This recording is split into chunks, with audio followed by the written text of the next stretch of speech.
So good afternoon, everybody. It's a very auspicious day to have this event. It's a Teachers' Day. So happy Teachers' Day to everybody, right? And thank you for all the teachers who've made us who we are. So I had made a presentation. In fact, I did not make any of it. Yesterday, Bombay was flooded, so our office in Bombay worked all night to make this presentation, and I'm going to change it because so much interesting conversations taking place here that my presentation already seems out of date standing up here. So it's pretty exciting. Thank you, Pankaj. Thank you, Pranjal. Thank you, Bertelsmann team, who've flown in all over the place to come here. Appreciate the opportunity.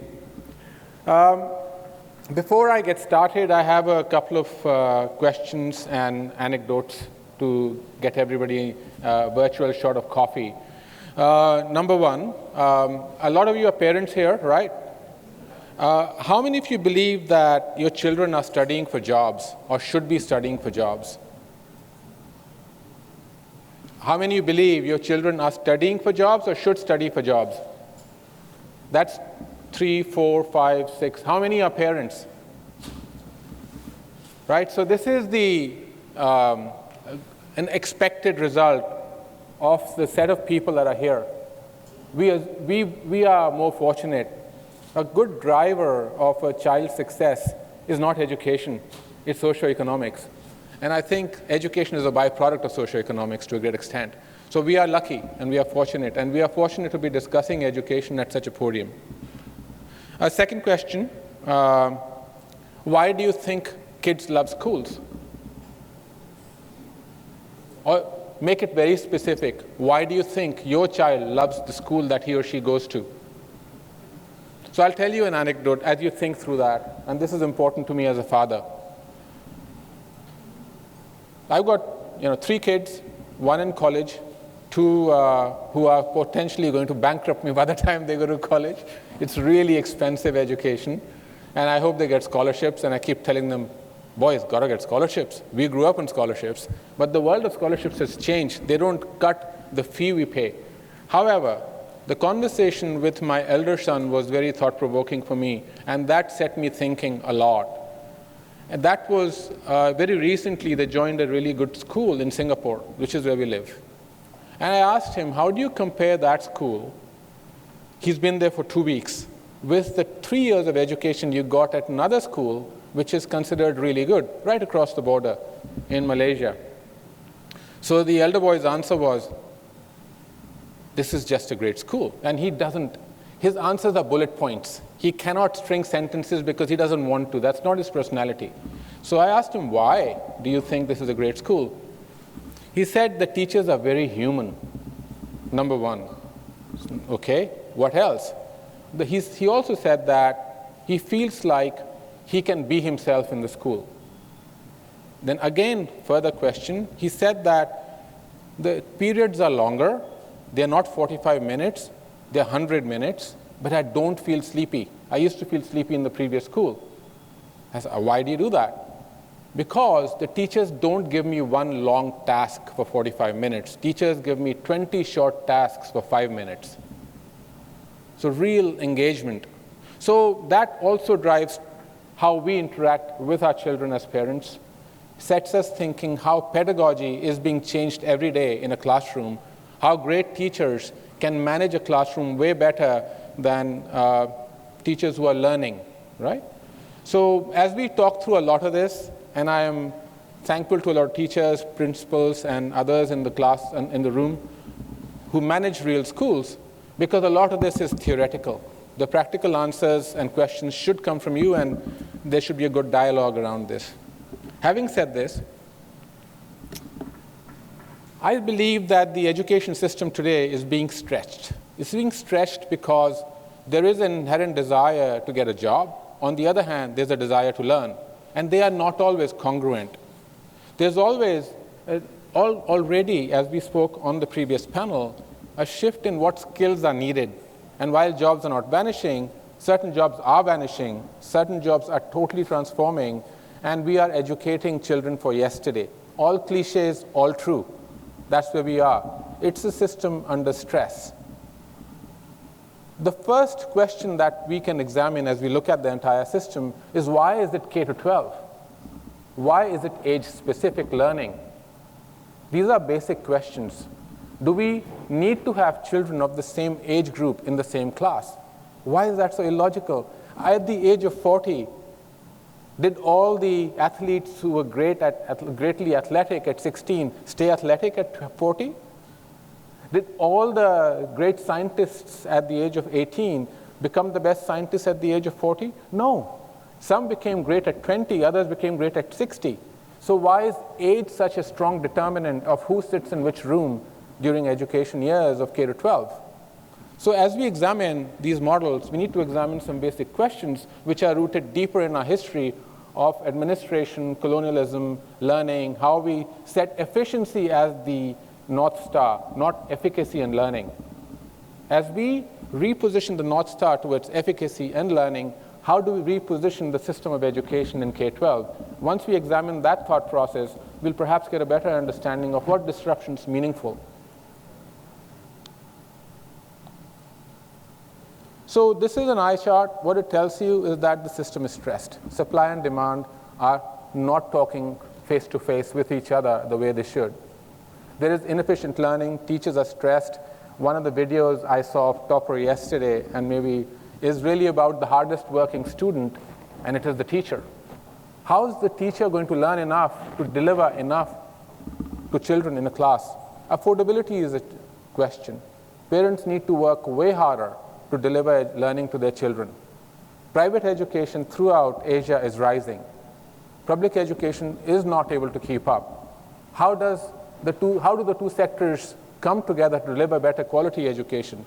There's a lot of stress in the system. These are a bunch of skills that we need to acquire as we get ready for the emerging needs. Some of the key skills that as human beings become much more relevant out of all these, the number one, of course, is learn to learn, learn to forget. Very critical. Of course, the other one is empathy.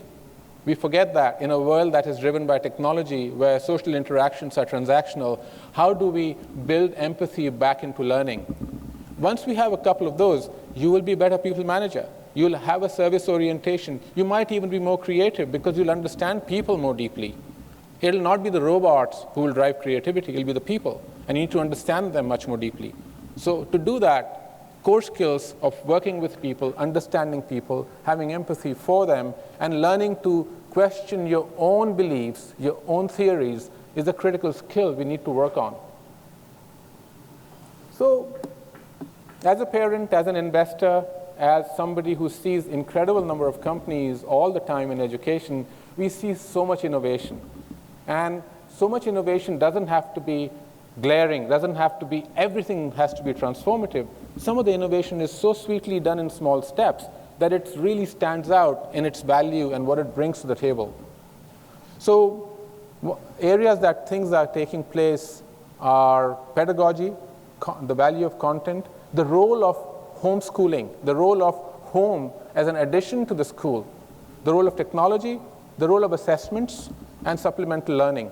Behind all of these, we've researched trends, and I cannot present all the trends to you, but there are trends, and I'll quickly rattle them out as we think through, and maybe they are thoughts for food for thought for later for discussion.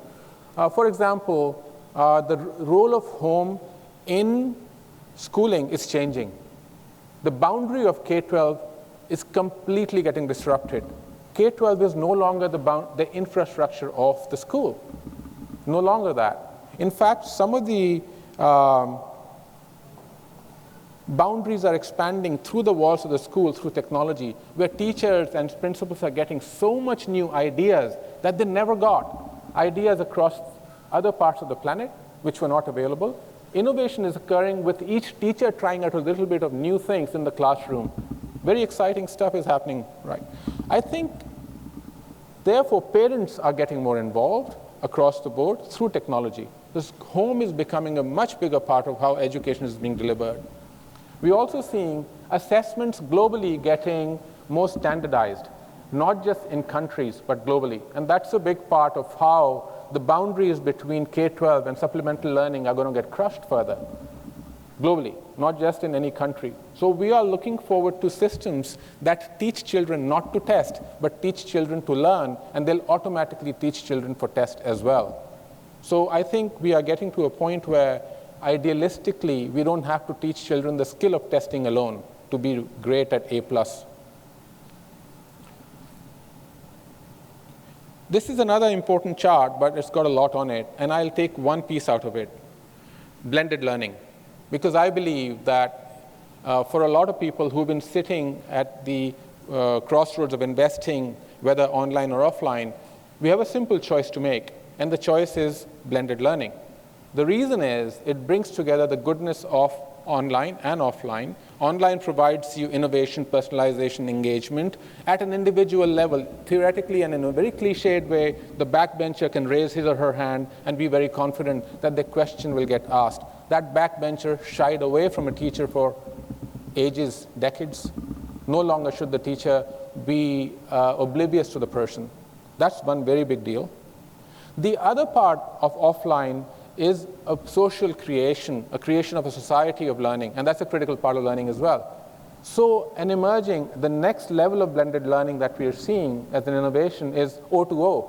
How many of you have heard of O2O? Right? It's awesome. It is, I think, the version of blended learning which is going to be a new method, tried already, online to offline, where you continue the learning process in a very well-stringed manner between online and offline medium. They are just methods of engagement and dissemination and feedback collection. And that's a much different way of learning, of looking at learning, than just saying it's blended learning. There are multiple other things to talk about here, but let's skip to the next. Right. So I'll just go through some key basic examples of innovations, because that's the topic of the talk. The basic example of innovation in content is, well, there was a time when first Kaizen started investing in education like 10 years ago, everybody said content's dead. And that just didn't feel right. Right? Everybody said content's commodity. Today, 10 years later, we are sitting with incredible amounts of content, people having spent tons of money on it, and we do realize content is not dead. Content is not commodity. Content delivery makes content come alive. Content and delivery have to come together to make content meaningful, but doesn't mean content is dead. Content has to be designed with delivery in mind. Mobile learning, personalized learning, maker movement. We spoke of, I think somebody on the panel was talking about a company they were forgetting, but for example, Coursera just bought a company in the US called Rhyme Softworks. And Rhyme Softworks brings hands-on learning to the world of online learning, bringing together a method of learning whereby Coursera students can actually do things on web forms and feel like they're learning by doing things, not just by watching and thinking through things. So there is a growth of open sourceware coursework available globally, which is changing how content is delivered, consumed. This is the critical part of where we're headed. In the world of administration, when we were trying to be efficient, the best period length was 45 minutes to an hour. That is changing all over the world. And a lot of people are trying out longer period lengths. Seems like a small innovation. It lends itself beautifully to hands-on learning, participative learning, group thinking, and really experimenting with various things. So teachers are no longer shy of spending the 100 minutes that often they need to engage the classroom. That is a big innovation to think about in a K12 setting. And next, we're also seeing quite a few entities playing with streaming. Streaming is, of course, is a term that's taken from, can be taken from media, but it's not. It's really about putting children of different age groups in the same class and helping them all learn with each other based on the learning levels being matched as closely to each other as possible, as opposed to saying that children of ages 8 to 11 of children of a certain grade have to sit together because they're the same age. That myth is being broken by many schools who are experimenting with streaming very successfully. It requires a different kind of teacher training attitude, but that's also coming together. And one funny thing to think about as I was sitting and taking notes, we are now starting to use infrastructure terms for learning in innovation. Streaming is one of them. Seems like electronic infrastructure term. There's another one called ladderization. Another one called scaffolding.